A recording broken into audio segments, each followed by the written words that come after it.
I always tell people I love shrimping like I love my mom. That's what raised me. And then oyster farming is like how I love my kids. I created this, I made this. And so it's two different loves, but they're both like just it's everything about us. Welcome to Oyster-ology, a podcast about oysters, aquaculture, and everything from spat to shuck. I'm your host and the food walker, Kevin Cox. Today's conversation takes us to Texas's Gulf of Mexico, where shrimp boats once ruled, oysters were dredged from anywhere, and cultivated half-shells were never part of the plan. My guest is David Aparicio, co-founder of the Oyster Bros, a young oyster farm based in Palacios, Texas on Matagorda Bay. David comes from 3 generations of Gulf shrimping before he and his brother decided to take on Texas's new off-bottom aquaculture industry. They said Texas couldn't grow great half-shells, but these guys built their farm anyway and helped lead the way into a new world of off-bottom oysters in Texas. In our conversation, we talk about what it really means to help create an industry where it didn't exist before. We look at Texas legalizing oyster mariculture, learning through YouTube and making hard-earned mistakes, and walking into skeptical markets with a product that didn't fit anyone's expectation of a Gulf oyster. We also discuss flavor and culture and how to change long-held beliefs just one bite at a time. This is a conversation about patience, process, family legacy, and the courage it takes to trade shrimp nets for oyster cages when the future isn't guaranteed. It's not just a story about oysters. It's about building something, brick by brick, in the wind, in the heat, with very little help. So hike up your waders and step into the pristine water that you didn't expect to find in Texas to hear about making an easy nickel or a hard dime, the joy of shrimping, brotherly love and the power of partnership, Gulf oysters at East Coast sizes, falling in love on YouTube, horses, cows, and the importance of turning off your mind, and how culture doesn't change until someone proves it wrong, with oysterman, shrimper, and one of the early pioneers of the new Texas oyster industry, David Aparicio. David Aparicio, thank you so much for being my guest on Oyster-ology today. So you are one of the 2 founders and operators of the Oyster Bros in Palacios, Texas. Yes, we're in Palacios, Texas. And my brother and I, we are co-owners of Oyster Bros. And your brother's name is? Jacob. So I want to hear all about Oyster Bros because you guys are not just a fabulous oyster farm, but you're pioneers in modern aquaculture in Texas. Yes, correct. So, we got our start in the shrimping industry. We're 3 generations into that. And then when it legalized here in the state, we found it very interesting and kind of fell in love with it on YouTube. And from there, we're like, hey, let's start an oyster farm. This looks very, very cool. And never knew anything about it until, we went to YouTube University and saw all the cool oyster farms throughout the United States. That's amazing. So you guys were operating a shrimping farm that had been going on in your family for a while. Yes, well, we don't have a shrimp farm. We have Gulf boats, like the big shrimp trawlers, the ones that go out to sea. So I grew up doing that. Nice. And we'd shrimp anywhere from Brownsville, Texas, all the way to Key West, Florida. Never made it to the East Coast, but traditional Gulf shrimping trawlers, we pull 4 40-foot nets. And my grandfather started that with his brothers, and then my dad and his brothers took it over. And then me and my brothers got our start into that. And then when they legalized oyster farming in the state, it kind of just fell in our lap, and it was just something that we thought we can excel in. We knew it was going to be a lot of work, and it just seems really, really interesting to see it all happen once we didn't even know it existed. And then once we saw it on YouTube and all these other channels, it was just something like, wow, yeah, let's do this. This looks really, really fun. Have you had a lot of oyster exposure before you began the whole thing? I never wild oystered or anything like that. We grew up eating wild oysters, and that's just kind of all we knew. But not really. I love baked oysters growing up as a kid, and I remember our fathers would give us oysters in the winter, and we'd eat them, with some hot sauce and some crackers. But growing up, I was real big shrimp eater, crab, whatever came off the back deck on the shrimp boat. That's what we grew up eating, squid, fish. Sounds great, actually. I know nothing about the shrimping industry. You didn't have designated area, you would just go out to sea, look for where the shrimp were, and just Yep. put the nets at. Yep. So we're just like sea hunters. So basically, we go out there, we keep logs of where we shrimp in the years past and what season, where we're shrimping. Like in the summertime, the Texas opening is king. And then towards the winter, we kind of migrate towards Florida and shrimp off the Keys and the tabletops in northern Florida.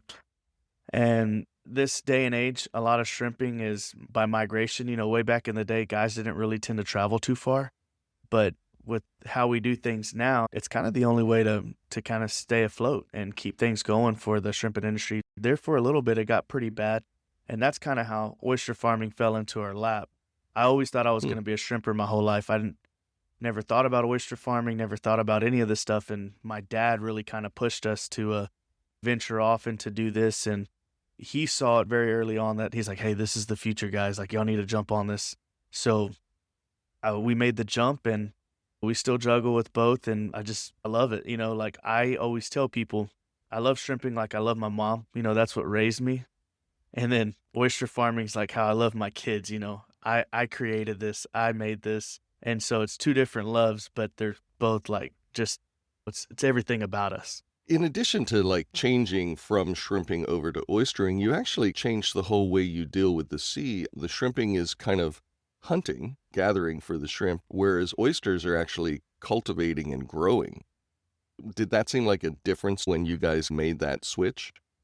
Yeah, because, shrimping is all about hustle and bustle. You're out there finding the shrimp, you're working late hours, you're working around the clock. And, our shrimp boats, when they leave, we're out to sea for anywhere from 30 to 60 days. Never see land. We go out on these big freezer boats, and we're there to stay until the fuel runs out or the boat gets filled up with shrimp. Hopefully the latter, not the former, right? Yep. And, hey, if we run out of food, we start eating off the back deck. So we make it happen. And I really did love shrimping. Once I got married, I stopped shrimping because it's kind of hard to have a married life doing that. But when I was younger, I made lots of money doing it, and it was a lot of fun.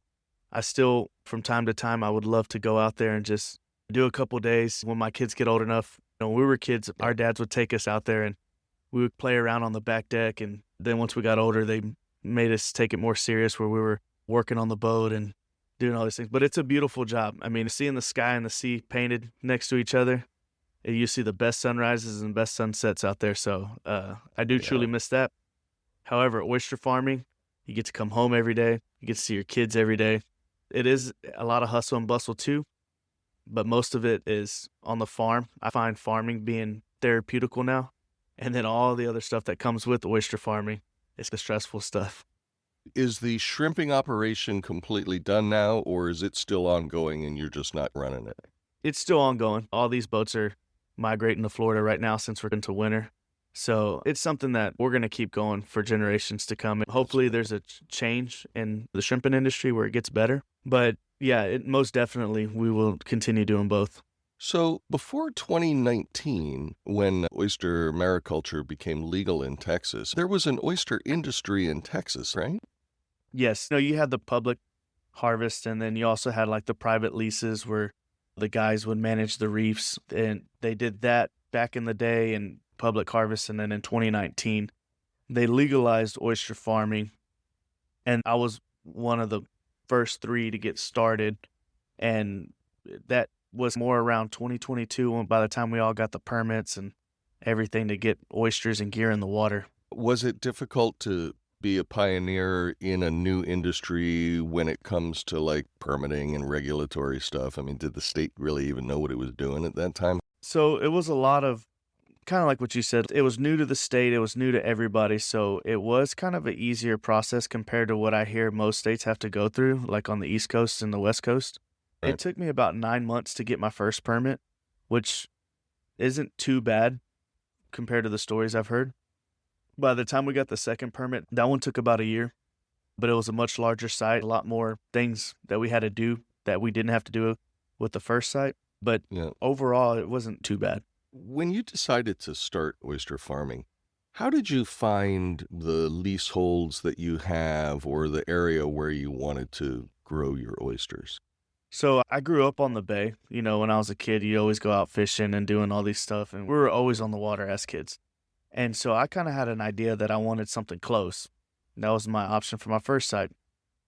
because I own a fish house where I'm sitting at right now, and I can go back and forth fairly easy. Then when I get out there, I realized that it was a conditionally approved area, so if it rained too much, it can get shut down and things like that. So then we decided to go further off coast into what we call Palacios Bayou, and we chose the southeast corner of that bayou because you have good protection from the prevailing winds. The oysters grow very well. It's a lot saltier out there. It's a travel to get there, but once you're there, you're well protected, and the animals do really, really well in that area. How do you get there, and how long does it take? So the first site that we got probably takes about 5 to 10 minutes, depending on how rough it is. The second site takes about 20 minutes to get out there, but it's not the end of the world. When it blows hard out of the north, it's kind of a pain. It's easy to go out there, but coming back, it's kind of hard. But then vice versa, when it's blown out of the southeast, it's harder to get out there, but it's easier to come back. But where we live, we have very wind-driven areas. So if it's blowing 20, 25 miles an hour, that means it's not blowing. Do you process some of your stuff out on the water, or do you go get it and bring it back to shore? We do both. We just use simple Carolina skiffs, simple boats, and then we make these canopies to block the sun, and we have little pulley systems to work the cages and do things like that. But it just depends on the weather. If it's nice and calm outside, because we do get some calm days, not many, but we do get some, and we'll do everything out on the water. But when it's rough and it's dangerous for the guys, we just kind of go to and from the farm with the crop that we need or with the oysters that we're going to use to work. And that's just about it. Everything that we do is dependent on the weather. How much space do you have, and how many oysters typically are you growing at any given time? So we have 30 acres total, split up between 3 sites. There's a 13, a 12, and a 5. And we use a lot of oyster grow and flow and grow from Ketchum. And we typically grow about 4 million oysters. We plant 4 million oysters each year. And this year we also implemented the SEPA gear, which is kind of like a revolutionized version of oyster farming. And I'm having a lot of fun with that gear too as well. And, we don't have the setup like most of the United States does because we're just kind of the last to the table at this. It really is a new frontier in Texas for off-bottom oyster aquaculture. Did you feel like the rest of the oyster world kind of rallied around you guys to help you build it or get support like that when you were just starting out? Man, to be honest, it really didn't feel that way. It kind of felt like we weren't really wanted. It was new. Nobody really likes anything new. They kind of have that old school fishing mentality. So, I had a bunch of locals like, oh, that's never going to work. That's never going to work. But, my family and my uncles and my dad's cousins, they were all very supportive, like, yeah, you should do this, just work hard at it and it'll work out. And same thing with the market. We had some people that were very interested, and they're still my customers to this day. And it was just, hello, my name's David, I got oysters, yes, I'll buy them. And then there's some that like, no, I don't want them, I don't want these oysters. And then give them some time and they'll circle back. But overall, dealing with the government and stuff like that, I will say they have been very helpful. It just takes time to get these laws and the processes and things like that into play. That could be a little frustrating at times, but we're learning, they're learning. It's all a big learning curve together. As a business owner, you kind of move faster than the government does. So that's probably the only frustrating part. But I will say that everybody has been helpful and they've been nice and they're willing to work with you. When you first started out, you were kind of alone in this new industry. How did you learn how to do the farming? How'd you figure it all out? I took a lot of tricks and trades from shrimping. We knew how to tie knots. We knew how to splice. We knew how to, swim and do all the stuff that we needed to do. We did do a lot of stuff on YouTube, seeing how the Australians did it, seeing how they were doing it in Alabama and Louisiana and all these other places. I just took the knowledge that I had from shrimping, the materials that we use. You're dealing with equipment that's way heavier on a shrimp boat than in oyster farming. So we just kind of converted that knowledge over.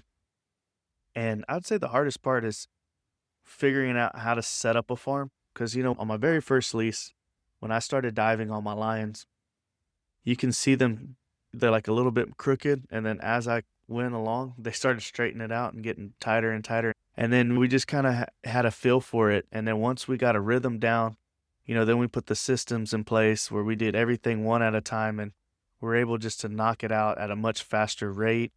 And it took a lot of time, though. I mean, it took me probably about 3 or 4 months for me to actually figure out how to set up a farm, and then another 3 or 4 months to actually get it done.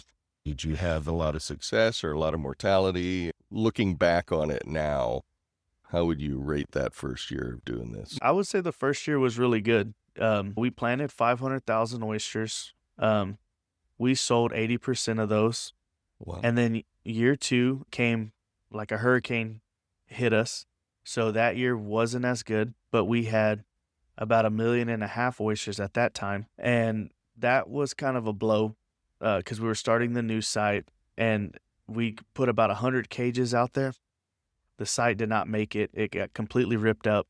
No and kidding. I just found out that the anchors were not, it was different sediment, different bottom.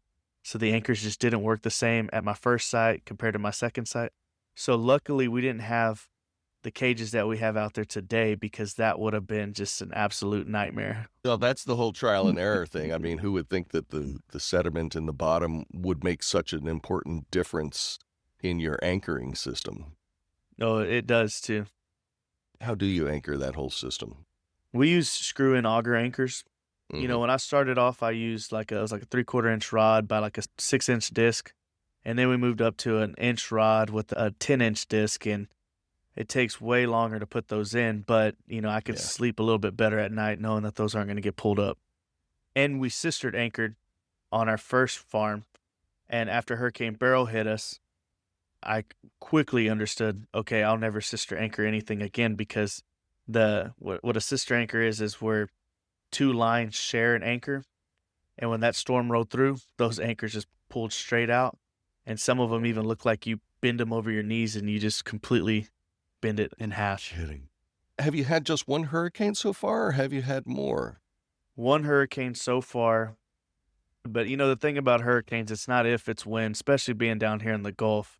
And they're just something that we're going to have to deal with and live with, and that's just it. I've heard other issues that people have, and that is that the temperature of the water in the Gulf is dirty, it's muddy, it's polluted, nobody's going to get any good oysters out of there. That's all just a myth, right?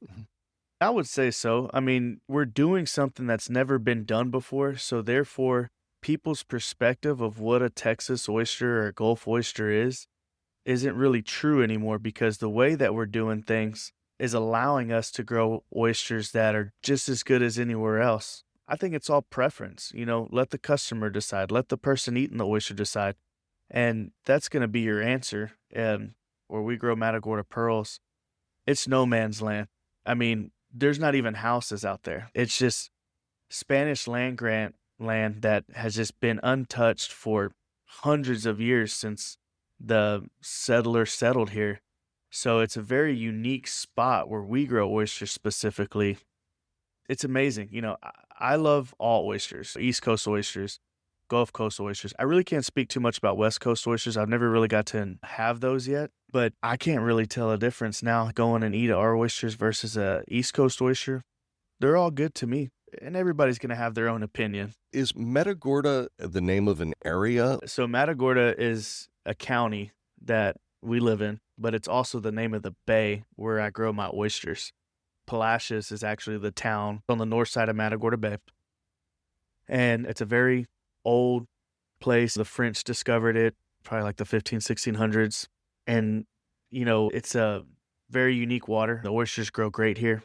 So does everything else. It's very nutrient rich, amazing flavor. And I'll say that about any Texas oysters. All of these guys alongside us pioneering down in Aransas Bay and Galveston Bay and all these places, they're all working really hard, and all of our oysters taste amazing. But specifically, I'm a Matagorda boy. Matagorda is really a pristine, untouched area that hasn't been affected by too much development or anything. Yeah, especially where we're growing our oysters. Palacios is such a super small community. I think there's 4,500 people that live here. And when you go further west, there are some more infrastructure that way, but we're so close to the east side of the bay. When I take chefs out there, they're just amazed that they don't see anything out there. All the land's just flat, and there's just cows and wild animals. That's it. There's just not too much going on here, so it's a great spot to grow oysters.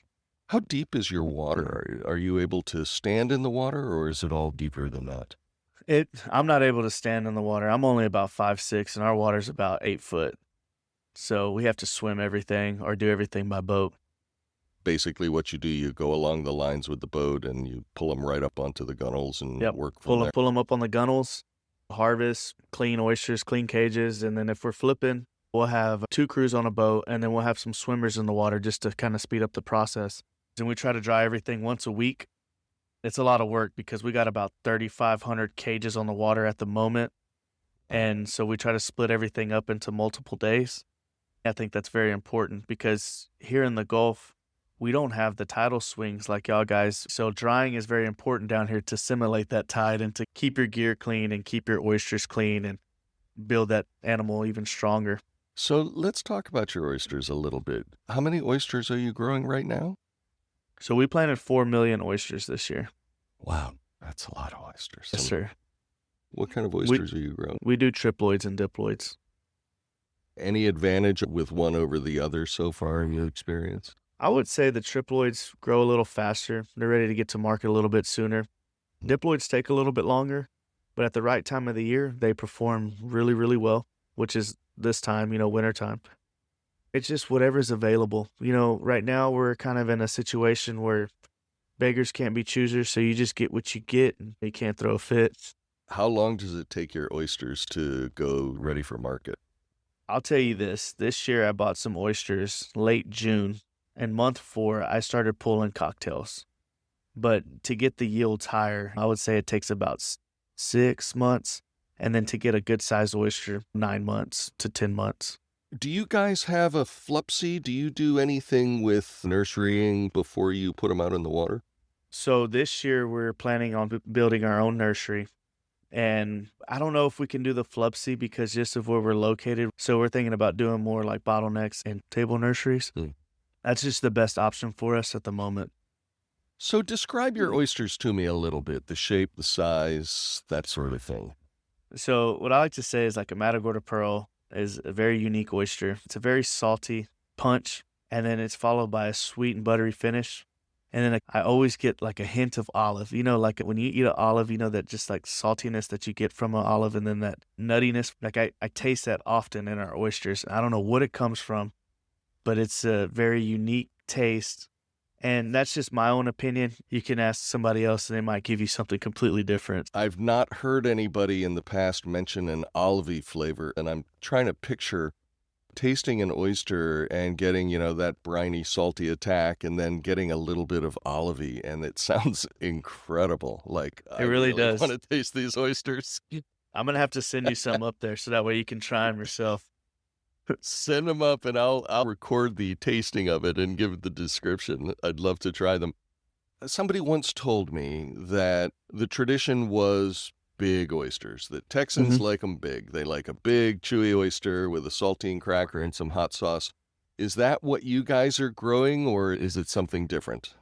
So when we first got started, that's what everybody was used to. That's what everybody wanted. They were not used to seeing a Gulf oyster at an East Coast size. And so we did get a lot of kickback on that. And hey, that's fine. It's culture. And our product just really isn't fit for that. So getting started, it was really hard to push a smaller oyster at a higher price. Oysters here are sold super cheap. So to chase that price was very, what do you want, an easy nickel or a hard dime? To me, that's the most challenging part. People have this concept in their mind of what a Gulf oyster is. And all it is you got to go in there, introduce yourself, show the people the product, let them decide for themselves. And we're slowly changing the tides one bite at a time. As we get into these restaurants, as we talk to these food distributors and these chefs and all the great people in the seafood industry, you kind of have to erase their mind and then, hey, now try this with the open mind. Most people say down here, I'll only mess with East Coast oysters. That's because you're used to an oyster the size of your iPhone, and it's muddy, and it's a traditional rock. That's what we grew up doing. And then when you introduce them to this product, they're like, oh, wow, that's amazing. I never thought anything like this would come out of the Gulf. And it's just practices. It's just how you do things. It's basketball and football when you compare a wild dredged oyster to a cultivated oyster. They're still oysters, but they're just completely two different markets, two completely different things, and they all have their own places. And, I love wild oysters. That's what I was growing up on. But just seeing these oysters and growing them with your hands and then being handcrafted, like it's a whole nother game that we play, and it's amazing. I love it. You guys really are pioneers in Texas aquaculture because not only are you doing things differently, you're adding to the oyster culture in Texas and changing people's perceptions and expanding their flavor profiles and desires of oysters. Do you ever feel kind of like you're leading into this new territory of oysters? You are right. We are definitely pioneering something new down here. Sometimes it's very stressful. And then when you get the sale, like you feel like a big win, but that quickly goes away because you got to do it all over again. So it's like a never ending race, like a marathon. It's slow and steady, slow and steady. And you got to do it brick by brick. And then every year you learn something new, about the farm, your own product, or even the market. Yeah. So as a pioneer down here, which I'm not the only one, there's other people down here doing a great job too. It's something to hang your hat on, I will say. It is something to be proud of. And it's not going to happen overnight. It takes time. It's a process. But you got to love the process because if not, you're going to get tired quick. What other stresses are there in this for you? I would say it'd be marketing and consumer education and things like that. To me, I find farming very therapeutical. You can just turn your mind off on the farm and just work. It's fun. It's hard work, but it's easy. You don't have to think a whole lot. Now, marketing and sales, that's, so me and my brother swap out quarters. For 1 quarter of the year, you go sell. I'll focus on the farm. The next quarter of the year, I go sell. He focuses on the farm because it really can grind you down. That's something that I wasn't really expecting, how hard it was going to be to sell an oyster, but it's pretty difficult, whether it be farmed or wild. It's hard to find where you fit in and your niche, but then once you find it and then you build those relationships, then things just get better and better and better. So that's something that we've been blessed that we were able to do that since we've been getting started. But I think it's just about learning where the market is, what they're looking for, what the customers, helping their needs, even though you might not benefit from helping them with their goal. You still build a relationship where one day, if he ever wants to try this oyster, you're already in his mind. It's just never ending work. I think it's very interesting how you and your brother share these different aspects of it. How did you guys figure out how to do this together? Was there one of you that had a strength in one area and the other had something in another? Like, how did you figure out how to work together like that?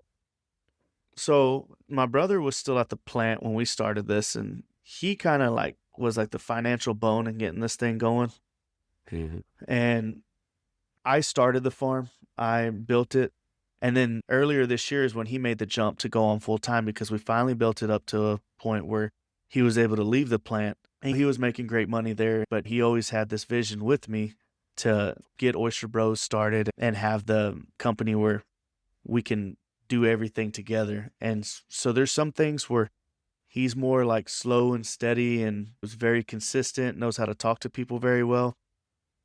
And I'm more fast paced, like, hey, let's get stuff done. Let's do this. Let's do that. So we're a good combination because sometimes I get ahead of myself working and then he's like, hey, man, slow it down. Let's do it right. And figuring out what works and doesn't work. So we have a really good combination of being brothers. We grew up together. He's older than me, about 10 years, but we still grew up closely together. And when we get stressed out and we are just done with oysters, we own horses and cows and we do lots of team roping, and just doing that really helps out the business because it's like you got to turn your mind off every so often just to focus on something that has nothing to do with oysters. Yeah, you need to get away from it, I'm sure. Your family started out with generations of shrimping. Do you think that you're going to have generations of oyster farming going forward? I hope so. I mean, I'm never going to push my kids to do this, but my goal is to make this a financial vehicle to be able to support their dreams and their goals. And same thing with my brother. I have 3 kids and he has 3 kids. And so we know what the goal is. And hey, if one of them wants to take it over, have at it. But I would say that is the ultimate goal, is to build a family legacy like our grandfather did for us and shrimping. I want to be the first generation to build this for my grandchildren and my children for oyster farming, because I do think it's a bright future. It's very unique, and it's something to, be proud of.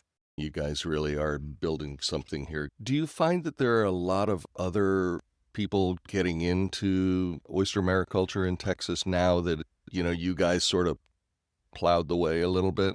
Yes, there's definitely more people getting in, and I wish everybody the best, because the more people buying cultivated oysters, that means the market's just opening up more and more. Everybody has their own method to their madness and what they're doing, and so it's going to be unique. Not everybody's going to make it. It's just like any start of an industry. You're going to have a lot of people want to join in, and unfortunately, not everybody's going to be there in 10 years or whatever the case may be. Where do you see yourself and Oyster Bros in 5 to 10 years?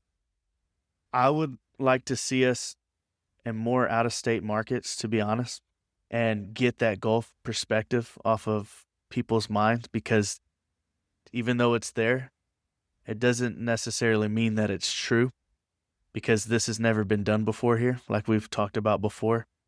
We are selling quite a bit of oysters out of state, and we're fortunate for that. But in 5 years, I would like to grow the farm a little bit more, but I want to perfect what I'm doing and vertically integrate to where I can be a little bit more self-reliant, because it has been a fast start and it has been a hustle and bustle these past 4 years. But I would like to focus on the internal parts of our company, processing, distributing, and in 10 years, whatever I just said, times 5, we're ready to work. We're hungry. We love what we do. And between my brother, my wife, his wife, and my cousin, we all have the same vision. We all have the same goal. And then from there, you just got to put it in brick by brick. So that's what we're doing. And it's a lot of fun. And I'm proud of what we're doing. I'm proud of you guys too. I think it's amazing. Well, thank you. How big is your crew right now? So currently we got 6 farm and processing hands, and then my brother and I, and then my cousin, Nick, and my sister-in-law, Natalie. My wife works as a teacher here in our local school district. And then we do a lot of partnerships with the seafood dude and doing stuff like events, and he kind of is a good ambassador for us. So between all of us, build good relationships and moving the momentum forward. 4 million oysters. It's a lot of work, man. It is. We get out there and we work. You get in there right beside them, and it's like a respect game. They see you working really hard, and they know what to expect. They know what I expect, what my brother expects, and I'm just super proud of my guys that work on the farm. Yeah, I can hear it in your voice. So if there was one thing that you wanted the oyster-eating world to know about either oysters in Texas or whatever the case may be, what would you want to tell them? Just give them a shot. If you see a Texas maricultured oyster, just try it. Your palate will give you the answer.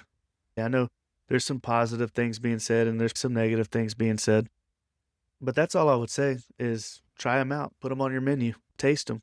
I think that once they receive the product and they see all the hard work that goes into it, they'll like it or they won't. Totally up to them. So are you guys doing much mail order kind of stuff? So we just started working with the company, and they're building it now to where we can direct ship to consumers from our website to anywhere. And we're also going to sell shrimp with it too. So it's going to be a unique package so you can have a good party. I love the fact that you're able to combine the shrimp business and the oyster business together, because it really does create something pretty unique and that you don't see a lot of right now. I personally feel that Texas oysters have gotten a bad rap for a long time, and it's this perception of the Gulf, and it has nothing to do with oysters. It's just the Gulf, right? Yeah, no, I agree. It's not what people think. They're great oysters. Well, David, this has been super interesting, and Oyster Bros sounds like just an amazing operation. You guys were pioneers from the start, and you've built it into something large and really impressive. And you're changing the way people think about oysters in Texas, man. That's awesome. Well, and talking to guys like you is the best way to keep these things going forward. And hey, I really do appreciate you having me on. I listen to your podcast all the time whenever I'm driving and I'm delivering oysters, and I love hearing the little bubbles whenever the podcast starts, and it's amazing. Yeah. That's very So, flattering. yes, sir. Listen, thank you again so much. Yes, I enjoyed it. It was a lot of fun. Well, that's it for this episode of Oyster-ology. Thanks again to my guest, David Aparicio of the Oyster Bros. What sticks with me from our conversation is how change actually happens. Not through big announcements or overnight success, but through patience, repetition, and showing up when there's no blueprint and no guarantee. In Texas, oyster farming didn't arrive fully formed. It had to be built, piece by piece, by people like the Oyster Bros, willing to learn the hard way. It reminds us that when you eat an oyster, you're not just tasting the terroir. You're tasting the work, the risk, and the time it took to earn your trust. Thanks so much for listening to Oyster-ology. If you enjoyed this episode, please follow, rate, and share it. It'll help dispel the Gulf oyster myth, so help me drive that effort. Also, please leave a comment on what you thought about this episode. I listen to everyone, and I would love your thoughts. And the next time you see a Texas farmed oyster on a menu, do what David asked. Just give them a shot. Just try it. Your palate will give you the answer. Please be sure to join me again next time as we pry open the shell of another interesting oysterology topic.